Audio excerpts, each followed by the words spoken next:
Hey, nerds. We understand you. Drop those controllers. Lose the wizard hat. And ready your Cheetos. It's time for some hard-hitting talk about the movies, books, and games you love. So get ready, oh searcher of useless knowledge. It's time to step into the Geek Cave.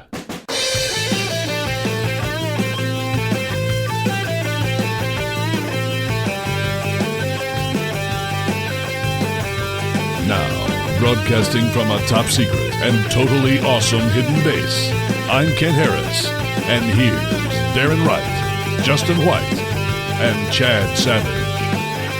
And welcome to another edition of Box Office Smash Geek Cave Podcast Movies. I'm Darrin. I'm Justin. And I'm Chad, reminding you that the national animal of Scotland is the unicorn. Huh. That's why I love Scotland. Shirtosaurus clothes. 80s rad and 90s bad. Gen Z, that means dank. Yes. Oh, good. The sponsor haikus are back. Great. Gamefly rents you games. Thousands at your beck and call. Try before you buy.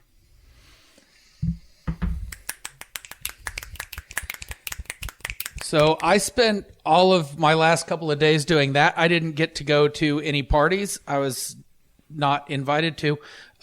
Justin, did you do anything fun? Please welcome Michael Bublé. Really? Pilot party! Pilot party! Pilot party! We could get Michael Bublé? Why not? We had Dolly Parton earlier in the year. Well, yeah. But Michael Bublé... Just sorry, go ahead. It's a bit. Don't look at me like that. Welcome to Pilot Party, where I review an entire TV series based only on the first episode. Why only the first episode? Because I've recently gotten back into Pokemon, and I can't catch them all if I'm watching TV. That is true. Oh, good. I'm glad that we all have dealt with something that just makes us sigh. The show I'm going to talk about is for mature audiences only. Oh, boy. While I'm going to try and keep the review all audience friendly, listener discretion is advised. Imagine the animes Aeon Flux, Fooly Cooly, and Hellsing had a baby. Oh, no. Then you might come close to what is Devilman Crybaby. Oh, okay. What? All right. We meet high school student Akira, and he lives with his only friend and longtime crush, Miki. He's shy and very sensitive. The show actually begins with a flashback to his childhood where he mourns the death of a stray cat he knew was going to die when he found it. Years later in high school, it is shown that he will cry whenever he sees anyone else is sad, whether they're in person or on TV, which is exactly what happened. This scene is lovingly balanced out by bouncing boobs as teenage girls run track. And comments are made as such. After track practice, Miki wanders off and ends up on the docks where she's approached by a gang led by a rapper who, frankly, needs a bit more practice. Akira shows up and attempts to help her, but is quickly outnumbered. Luckily, he is rescued by his childhood friend Ryo. This is accomplished by him pulling out a machine gun from under his long white fur coat that he's wearing in summer. Because reasons. Whoa, dude. Ryo is the same age as Akira, but because he's very smart, he's a professor who's been living in the U.S. and has actually been on an expedition to the Amazon rainforest, where it's revealed that demons actually exist, and the world's governments are suppressing this information from its people.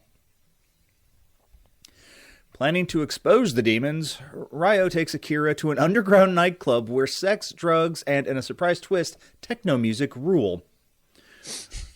Ryo attacks the patrons with a broken bottle, hoping to make the demons appear. It works. What happens next I can only describe as if... You know those 80s slasher movies that relied mostly on gratuitous nudity to balance out the gratuitous violence? Yes, I love those. Yeah, imagine that directed by Salvador Dali.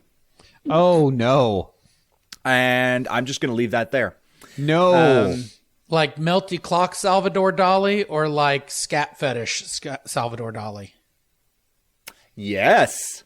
Oh, my. That's a lot of Salvador. That's a lot of Dolly. Ryo gets pinned down by the demons, and Akira's will overpowers a demon who is trying to possess him, transforming him into the demon's form and allowing him to slaughter the demons. That's where the show ends. Okay. This was something that was transmitted from Netflix HQ through the series of tubes that is the internet and displayed itself on my TV. Now, I've seen some weird stuff in my day. I remember when MTV, in addition to playing music videos, would show weird cartoons late at night. They got nothing on this. Now for my predictions. Akira uses his newfound abilities to wage war against the evil in the world, becoming Devilman. While Ryo is at his side providing intel, they take on hordes of devils and demons who are trying to take over the world. As the final battle for good and evil begins, I wake up from an insane nightmare I've had, apparently falling asleep in my recliner after eating a double cheeseburger with extra onions, flaming hot Cheetos, and washing it all down with an extra large strawberry and banana milkshake. Turns out that exact combination of food makes me dream of bizarre TV shows and feel like I've been on an acid trip. I give it 3 women's breasts biting the heads off of men out of 5. Huh. So better than average. Yeah, I mean, 3 out of 5. That's slightly better than average. I mean, it wasn't horrible, but I still wasn't sure what I watched. Those who have joined our Discord, if you were to try the combination of food that Justin just said, let us know how it went. Mm-hmm. Oh, yeah. We're not doing it. No. Well, no, I don't need an acid trip. No. I needed... No. And when I say extra onions, I don't mean just a few. I mean extra onions. Yeah. Like, take an onion, cut it in half, and then put half of it on the burger. Okay, like a TikTok burger, yeah. An unreasonable amount of onion. An unreasonable amount of onions, yes. Okay. Mm-hmm. Well, thank you, Justin. You're welcome. I appreciate your sacrifice for the entertainment of the masses. Stupid randomized show I gotta watch once a month. Don't I know it? All right, so there are a lot of shows out there that live in the memories of TV land. Some of them are given new life. Some are relegated to the dustbins of history. This segment of the show asks you about one such forgotten piece of television history and asks, should we review it? It was good then. The original's just as good now. Reboot it. The idea is sound, but we can modernize it and capture some magic. Revive it. What are these characters doing after a couple of decades of growth and development? Or refuse it. Chad. So, this one's not terribly old. Only about 15 years old for its last episode. 53 episodes is all we got. Spoiler alert for my opinion, it was not enough. So much more to tell about the young 14-year-old hero whose accident transformed him into the supernatural crime fighter, Danny Phantom. Yes! Danny Phantom ran from 2004 to 2007 on Nickelodeon. Followed Danny Fenton, a teenage boy that can go ghost thanks to an accident in his parents' lab. With a host of powers, invisibility, flight, ghost ray, etc., Danny fights against supernatural threats and occasionally ghost hunters as well. Most episodes focused on a particular villain and a particular character weakness that Danny had to overcome. By the end of the series, he was realizing both his potential and his purpose, indicating a show that actually allowed its characters to grow and change. Please pay attention, literally every other show on Nickelodeon. And this included not just Danny, but also his friend Sam, Tucker, his sister Jazz, even to a small degree, his villains, his nemesis, and so forth. Little more to say at this point. What do you think, guys? Review, reboot, revive, or refuse? Revive. Bring it back. I would love some more Danny Phantom. I watched a lot of this show during its first run, and like Chad said, you know, the character growth was actually tremendous for a show A on Nickelodeon and B an animated show period. You don't get that very often. Even today, you don't get a whole lot of character growth. in animated programs. So yeah, absolutely. Let's revive it. Let's see where Danny is. Maybe an adult Danny who still has to do the whole Phantom stuff. I never got to watch much of it. It just, for some reason, it and I didn't cross paths very much. But what I have seen, I did enjoy. And so I'm willing to go with a revival as well, just for like a boost to go back and watch it and then see what all the fuss is about. I want more. I was surprised it only had 53 episodes because so this was a show that was brand new just as I was graduating college and was while I was living in St. Louis.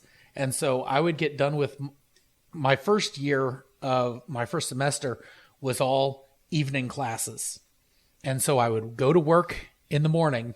I would come home and I'd have like 3 hours before class and have supper, watch Danny Phantom. Yes. It's like for 3 years, I watched Danny Phantom, not realizing that I watched the entire series until yesterday when I was typing all this up. Nice. Yeah, so bring it back. I don't care how it's brought back, but Bring it back. bring it back. Do it. I got some trailers. I watched some trailers. You guys want to hear about some trailers? Yeah. Sure. Godzilla X Kong. Haven't we settled this before, like a few times? That's kind of what I was thinking, honestly. The Boogeyman. Stephen King ideas, modern suspense techniques, add kids, and that's a nah from me, dog. Whitebird. Hey, the sequel to Wonder that we never asked for. Let's have Helen Mirren tell us about things that happened during the Holocaust. Ugh. I'm sure it'll be good. I'll bet the ending's a tearjerker. Here's one for Justin. The Last Voyage of the Demeter. Expanded from a single chapter in Dracula, we'll finally get the as-yet untold story of how Dracula got to England. Side note, I kind of want a whole bunch of the Untold movies to now be spliced together to make just this epic mess of a story. They had me until I saw the kid on the boat, and I'm like, nah, dog. I don't need to see a kid in a situation like that because I know how this movie ends. I've read the novel. It's one of my favorites. Spoiler, they all die. Because Book they're club. stuck on a boat with Dracula. Book club next chapter. So Diane Keaton, Candice Bergen, Mary Steenburgen, and Jane Fonda. In a definitely not teens movie doing a teen style comedy. It looks hilarious. Bunch of old women who decide to travel to Italy before one of them gets married. It is exactly as dirty as Golden Girls could have been. Ooh. Oh, fun fact. All of the friends from Friends are now older than the youngest Golden Girl when that premiered. The Marvels. Thank you for being a friend. So, see, like, I was going through an existential crisis, and then Justin snapped me out of it with the freaking... See, You're welcome. That's what friends are for. Oh, They travel down the road and back again. yeah. The Marvels. I'm more excited for this film than anything else in the MCU since Shang-Chi. Yeah, I think it looks good. Indiana Jones and the Dial of Destiny. Yeah, it still looks good. Still looks like it should be the last one. Good news, everyone. Barbie. I cannot adequately explain why, but this movie looks awesome in so many ways. It looks both terrible and amazing. If it maintains the energy of its trailers to the whole show, I'm going to probably like it better than the Mario movie, which we'll talk about in a little bit. Yeah. Migration. Speaking of Mario movie, best follow-up to the Mario movie we could ask for? Migration. The heartwarming tale of a family of ducks going south for the winter. Watch that be a stealth duck hunt movie. Oh. Yes. Trolls band together. All right, I was doubtful of the first movie. Trolls. Yeah. I was worried about the second movie.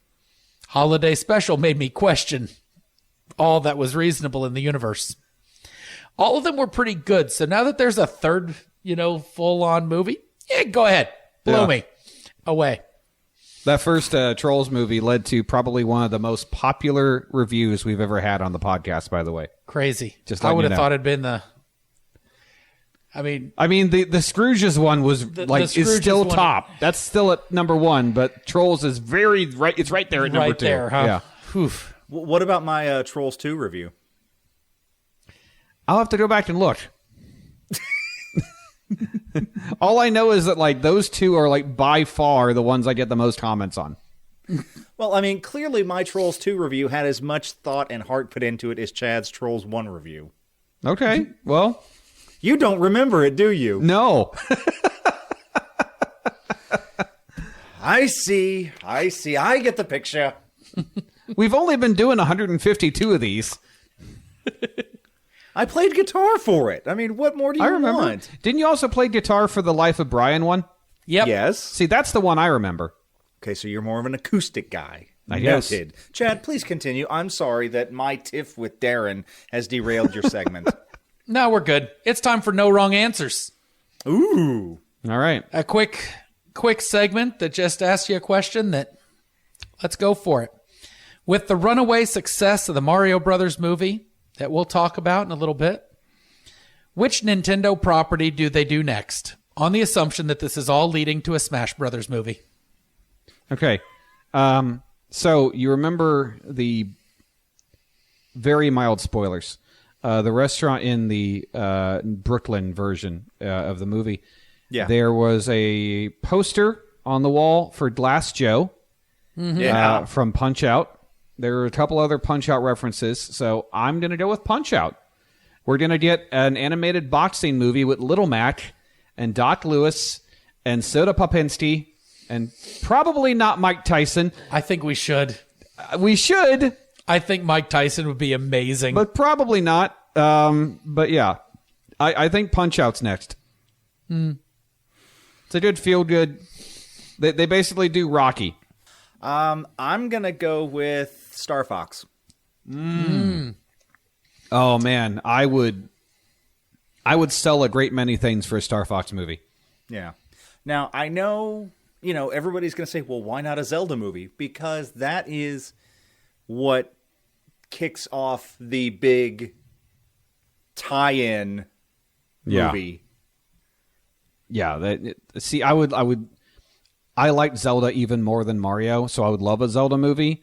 But yeah, I can see where they would do something with it being Illumination. That's a little bit more comedic than Zelda normally is. So yeah, Punch Out or Star Fox or even Kirby. I think they are working on yes. I think they are working on Donkey Kong. I think that is coming. I don't know if it'll be connected. I would hope so because it makes sense. Pikmin? Pikmin? Oh, Pikmin. Yeah, I could see that. Really, Nintendo's got such this large roster that anything you throw out is a possibility. The Mii's. Almost anything you throw out is a possibility. I said, ultimately, I don't care so long as Jack Black voices not just Bowser, but Ganon, Ridley, Oh my gosh. King Dedede. Now, Jack Black as King Andros. Dedede absolutely works. I just want Jack Black as all of the main villains. I'm going to get you, Kirby. Yeah, I could see that. Yeah. All right, got some reviews here. Crashing. It's a British comedy series centered around a group of friends and housemates living in an abandoned hospital as it's a guardianship kind of system. It's full of the typical British dry humor, the kind that's spelled with a U, and some cringy relationships that are the hallmarks of people seemingly too immature to be in relationships, but too old to be immature. Overall, it's funny. It's only 6 episodes, so it'll only take you a shade over 2 hours to watch the whole thing. It's a B+ kind of thing, though. Okay. Smokey and the Bandit. Yeah, that one. Most definitely a product of its time, and the sheriff is no longer funny in his ignorance. So he's just outright offensive now. It's still a pretty good ride, but it's no longer a family comedy. Dungeons and Dragons. No, not the new one. Aw. I watched the 2000 Dungeons and Dragons. Hey, fun fact. Did you know that that's part 1 of a trilogy? No. Yeah. Is Honor Among Thieves Part 2? Nope. There was one released is 2000, like 2004 or 5. There was a second part that takes place like 100 years later. And then there was one that was released direct to like sci-fi or whatever, like another 5 or 6 years later. This is the worst movie to ever get a trilogy. I hated that This movie. is the worst. I am absolutely convinced of it. It is brimming with 90s cliches, the worst aspects of an after-school specials acting quality, and CGI that exists only for the sake of being seen. It has a beholder in it that is a henchman. Anybody who has played D&D, you should be deeply offended by that sentence. Yeah. And a couple of really horrible turns with Marlon Wayans and Jeremy Irons left me sorry that I watched it. C-. If I may interject, my spouse and I saw Honor Among Thieves. Yeah. Much better than the 2000s Dungeons and Dragons movie. Paint failing to dry is a better movie. This is the movie that you have on in the little bitty itsy bitsy tiny screen as you're going through the TV guide to find something else to watch. Honor Among Thieves, I would give a strong This is B+. the movie that you put on when you want to punish somebody for doing something horrible to you. Yeah, it's bad. This is the movie that you just hold on to for when you finally find a nemesis so that you can curse them with it. Wonderful. Next thing on the YouTube, Peter Pan Goes Wrong. All right. This is an hour-long comedy. It's the staging of Peter Pan that goes horribly awry. Kind of like the play that goes wrong? That's exactly it. Okay. The show that goes wrong, the play Yeah. that goes wrong, all those things. Same company, same shtick. Peter Pan, though, with David Suchet, who played Poirot, is the narrator for it. Gotcha. This thing is hysterical. My child loved it enough to watch it 3 times in a week. Oh, wow. As soon as they learned that nobody actually got hurt in the making of it. This is a solid A. If you've got 1 hour and an internet connection that can get YouTube, Peter Pan Goes Wrong is absolutely hysterical. Nice. Mario Brothers movie. Yes. Full of fan service, a really great soundtrack, a story so simple as to leaving me kind of wanting, and a Billboard 100 charting song by Jack Black. This is one of those movies that's really, really great for the 10-year-old in all of us. It's a B+ movie, and that's not an insult. It is not. B+ movies are the ones that I go back to over and over and over again to watch. So, but I know that I'm not the only one in here that watched it. So All of us did.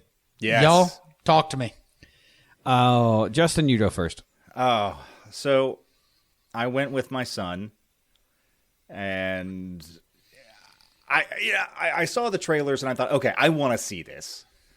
And he did too, and I'm like, okay, hopefully we'll have a good time. He and I laughed and laughed and laughed the entire way through, and there were moments where I was leaning over to going, pointing at the screen, going, look, there's that, you know.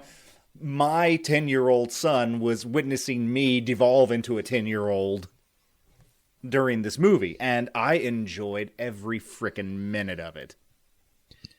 My wife and I took our 13-year-old niece, as well as my 30-year-old sister and her husband, and everyone loved it. When the early reviews came out, I was a little concerned at first until I realized that most of those reviews were written by people who either had never played the games or just didn't understand the appeal of Mario or thought, well, the story was too simple. It's a movie about the Super Mario Brothers. It doesn't have to be complex. No. It doesn't have to. If it ain't broke, don't fix it. 2 plumbers end up in the Mushroom Kingdom. Go from there. And that's pretty much it. Nintendo was so disappointed by the 90s Mario movie that it led to them distrusting Hollywood for 30 years. And Illumination, rightfully so. And Illumination did so much with this one film that not only did it win Nintendo's trust back, I would imagine, but like I was getting burned out on Illumination with all the Minion stuff and all that stuff, and it's like that's the same old shtick. I'm all in. I loved every minute of it, and so I think that it was exactly what it needed to be for the audience it needed to cater to. And you can't really ask for better than that, especially when you're talking about a movie about friggin' Mario. Everybody loves Mario. Oh, yeah. I overheard a coworker of mine discussing it, not with me, clearly, but discussing it. And she took her, like, 3 or 4 year old to see it, and he was bored, and she's in her 20s, so never grew up on, Mario like we did. And she was kind of bored. And I'm just like, yeah, it wasn't for you. It was for me. Well, it's like anyone now who's in their 60s watching the Super Bowl halftime show and like not getting it. Yeah. It's like, it's not for you. Yeah. Yeah. I mean, I absolutely loved it. In fact, we're sitting in the theater and they get through the mid-credit scene. And I looked and, there's an after-credit scene, so, I'm telling my son, we got to stay. And while we're watching the actual credits go by, I downloaded the soundtrack to the movie. It's a great soundtrack. It is. And then, the final, the end credit scene popped up, and then we went into the car, and then we listened to Peaches on the way home. That song has no right to be as catchy as it is. Oh, they went hard on it. They did. I love Jack Black, and he did not disappoint. Jack Black, this is what happens when you have someone who has passion for a project, and you bring them in, and you get them involved. And I'll be the first to admit, Chris Pratt did a great job. He did. I was skeptical AF, and he did a great job. I'm starting to think that what we heard in the trailer was maybe an early take where he was either goofing around or trying out, because I didn't get that sense where he was trying to be a Mario during the movie. Yeah.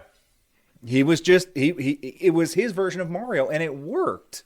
Although I did love Charles Martinet guest starring as Jumpman. That was great. That was a nice little touch.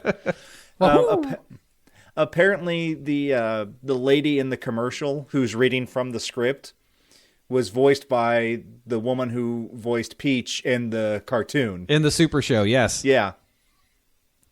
Tons of little nods. Just a lot of little Easter eggs and nods, and you're just like, yes. Way too many to count on one showing. We got to see it again. So, yeah. Oh, I am. First Wednesday of May. Yeah. Nice. So I'm getting burned out on superhero movies. Yeah. I hope that this is the new trend. Video game movies. So now I have something to look forward to. Well, I mean, they've been doing video game movies for a while. You mean good video game movies. Yes, good video game movies. Because they haven't... Okay, so like before the Marvel Cinematic Universe took off, there were sporadic comic book movies. Some of them were good, some of them not so much. And then it's just we're inundated with it. Same with video game movies. There were some okay ones, not some okay ones. I hope this is the start of a nice long trend of good video game movies. I still argue that Tomb Raider, the recent one, was good, and I'll fight anyone on that. I haven't seen it. Well, most people haven't. That's why they're not doing a sequel. Yeah, I'm sure. So, yeah, it sounds like my B+ should be rewritten to an A-. It's close enough. I mean, it's A-, B+, depending on your. And y'all, we are talking to people who are like 35 to 45, primarily. They know Mario. Like, it. You were there for it back when he was named Jumpman. No joke.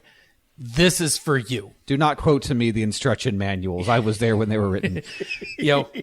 Anyone else who has watched some or played games since, that are in their 20s to 30s, you're probably still going to find a lot of joy in this, especially if you got a kid that you've raised on video games.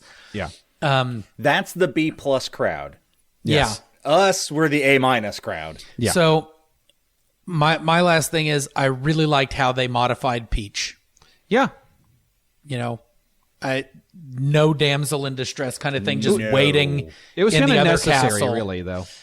Huh? It was necessary, really, though. It was necessary, but I liked the Mario 2 little thing where her dress kind of poof, and she floated for a little bit. Well, she even does that in the new Super Mario Brothers games, which are also great. Nice. All right. So A- from us, B+ if you're too young or too old to appreciate it. Anybody else watch anything that they want to give some reviews to? All right, then it's time for... Ooh. Right. I will remember this someday. No, I won't. And now it is time for Darren's Trivial Trivia. All right, well, while we're riding the nostalgia kick, in the 1992 classic Batman Returns, Yes. Right. there is a scene. This is probably going to be one of the most well-known trivia bits that I share. There's a scene in which Catwoman, played by Michelle Pfeiffer, beheads 4 mannequins in quick succession with her whip. Mm-hmm. In a behind-the-scenes featurette, we find out that Michelle Pfeiffer actually did that in one take. And I unlocked a new kink that day. Yeah. That's all I got. So, yeah. Batman Returns is on my list of Christmas action films. Yes. You know, Gremlins, Die Hard, Batman Returns, you know, stuff like that. Yep. All right. Well, let's do it. Kent? Oh, the lights are down low. The popcorn is hot. The drinks are cold. Settle in for the cinematic universe of Chad's Random Movie Review.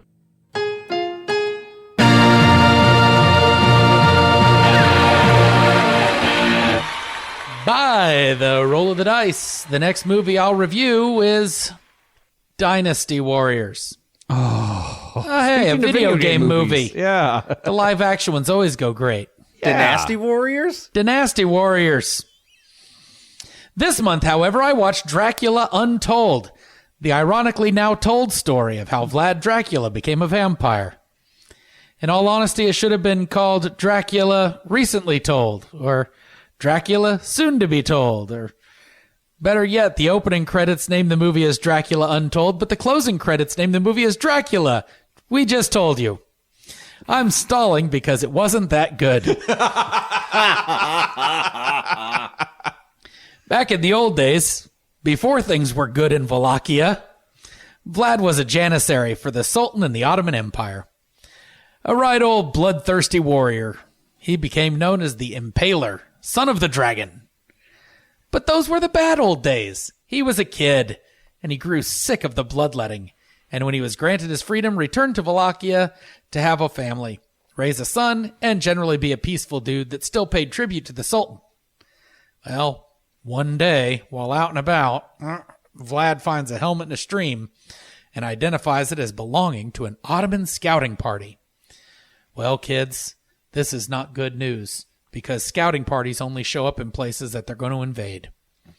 So Vlad follows that stream up a mountain, and he finds a cave littered with human bones.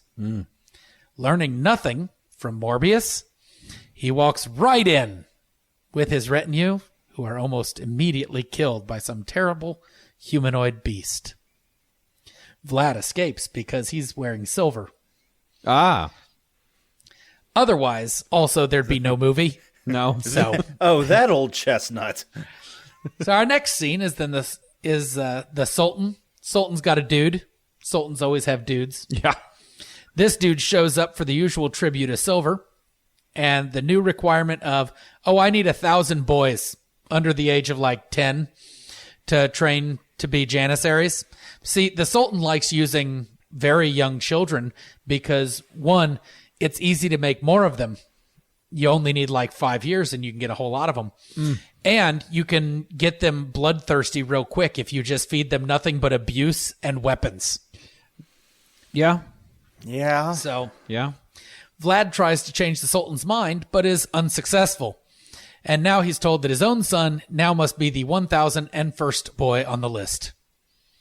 Rather than submitting, because that's not the way these things go, when the soldiers come to collect the son, Dracula kills them, tells his family to lock up the castle, and he goes on a road trip / mountain climb to receive help from the vampire in the cave.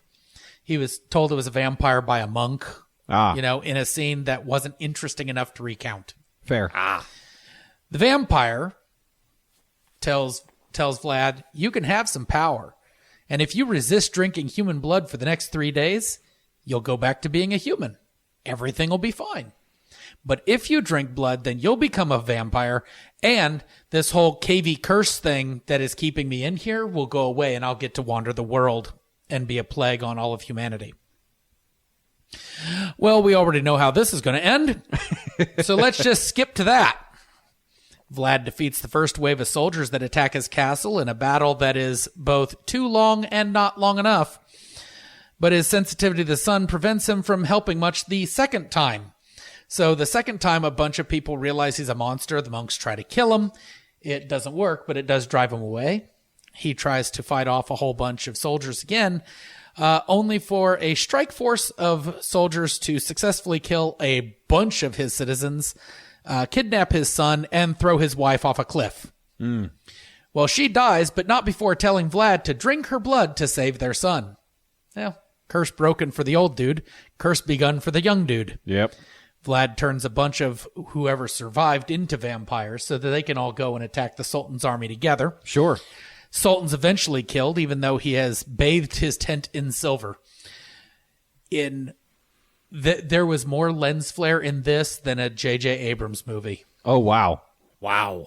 So just bear in mind, if for some reason you lose your mind and decide to watch this, maybe turn down the contrast around there. Or Justin, just tell your spouse to leave the room. So eventually he kills the Sultan with a wooden stake because irony. And then Vlad realizes that he's about to unleash a huge plague on humanity with all the vampires that he's created. So he dispels a bunch of storm clouds to burn away the vampires and almost doing himself in as well. But a guy who thinks that a vampire boss would be really keen saves him and gives Dracula some blood to save his own life. And so we end with a stinger for a sequel that, if there is any justice in the world, will not happen. The acting is wooden, like they weren't sure how to play anyone in the movie. It's plenty artsy, but it lacks any suspense or internal pathos. I mean, if you know the ending, you have to give me a reason to enjoy the journey. This film fails to do that in any meaningful way. I liked a couple of the action scenes. The idea is sound. The execution doesn't merit any further consideration. It's just not grand enough to be epic, and it's not scary enough to be an action horror. What it is busy, simple, and forgettable. Don't be like me. With no other business, thanks to our sponsors Shirtosaurus and Gamefly for allowing me to write haikus for you. Check out news and reviews not on the podcast on the website geekcavepodcast.com. Join the Discord for fun conversations. Tell your friends all about where to find us, including Podbean, Apple Podcast, Amazon, GoodPod, and so forth. Don't forget to check out our other offerings, include You Want Me to Watch What and Week 3. Head over to YouTube and see Geek Cave Plays and Retromantics. For Kent Harris, our Billy Gibbons. For Darren Wright, our Frank Beard. For Justin White, our Dusty Hill. I'm Chad Savage, and I am the sharp-dressed man with the cheap sunglasses. Thanks for listening, and remember, everyone is a geek for something.